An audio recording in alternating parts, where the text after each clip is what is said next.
Well, Marvel Fresh Start has finally arrived with Avengers *1. And guess what, folks? It's a comic book. Congratulations.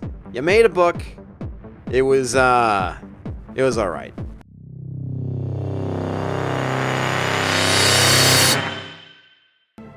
Welcome back, Pixel Nation Comics Division here. How the hell are you?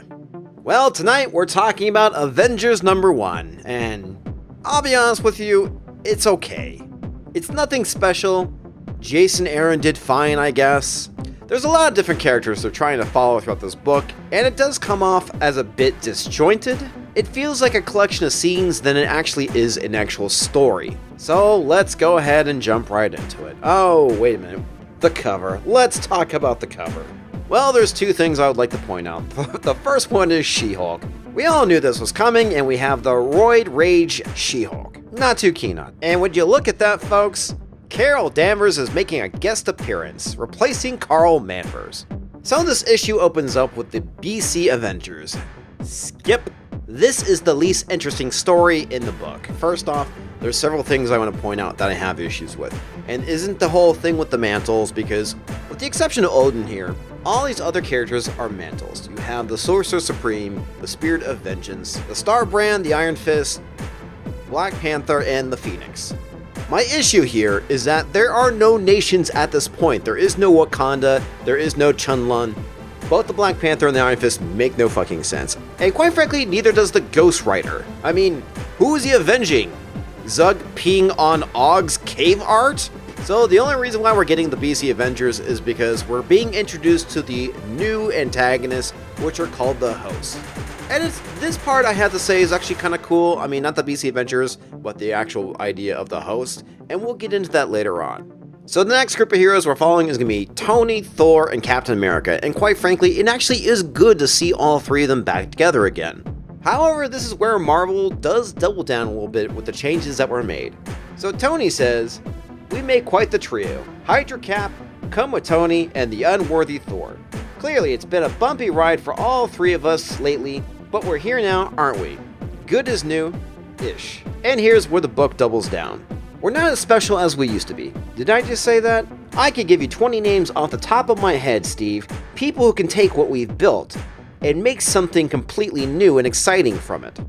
Yeah, exciting and new. That's not exactly what I would call all new, all different. Now I want to talk about the design for Thor. It's pretty apparent that they're trying to make him look like his MCU counterpart. He has the short hair and the beard. This design for Thor is not exactly doing it for me. I did like this story with Black Panther and Doctor Strange, but quite frankly, this felt out of place and could be completely removed from the book, and you wouldn't have noticed. They could have gone and put this in issue 2 where they actually go follow these two characters instead, but it's kind of tacked on and it feels kind of weird. Now I know they're trying to set things up because this is where the Host from Legacy was trapped by the BC Avengers, and it gets out. Next up is Robbie Reyes himself, Ghost Driver. Oh, what? They're calling him Ghost Rider? Oh, my mistake. His part of the book is actually kind of interesting. He's kind of experiencing missing time and the car has been doing really weird things. I thought it was kind of cool, but again, this is something could have been trimmed out.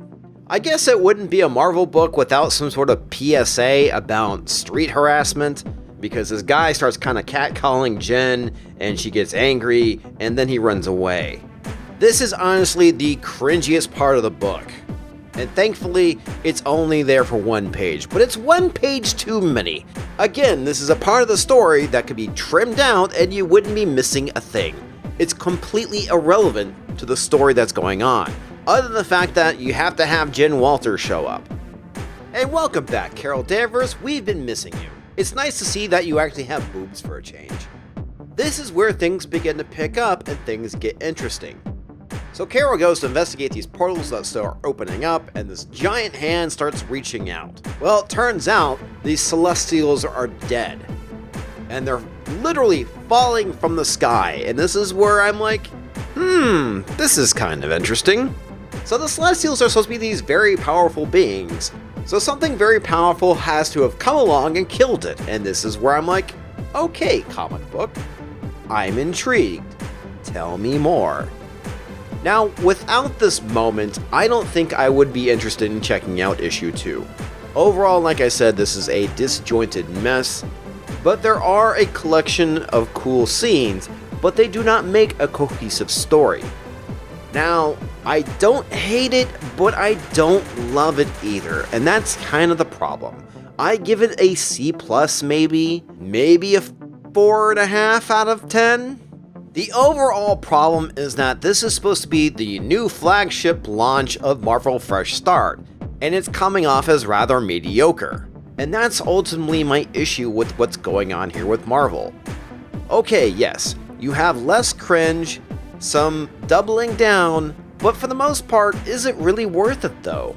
Okay, yes, you got me intrigued for issue 2, but if it doesn't pick up, I'm not going to invest my money, and I'm certainly not going to invest my time. There are definitely better and more interesting comic books out there that I can read. And then we get this classic 3-shot of Captain America, Thor, and Iron Man. Yeah, we got the band back together, but are we looking through the goggles of nostalgia? Nick Spencer has done a lot of damage to Captain America, and as much as I feel that the character is worth saving, there's gonna have to be a lot of goodwill coming from Marvel in order to repair this damage, and quite frankly, I think it's probably gonna take at least 10 to 20 years to do so. And you're not helping with having coats on Captain America. So okay folks, what are your thoughts? Drop them in the comments. Did you enjoy this book? Did you find it to be a prime example of mediocrity? Did you hate it? Let me know. I'm interested. This channel is about having a conversation, believe it or not, so by all means.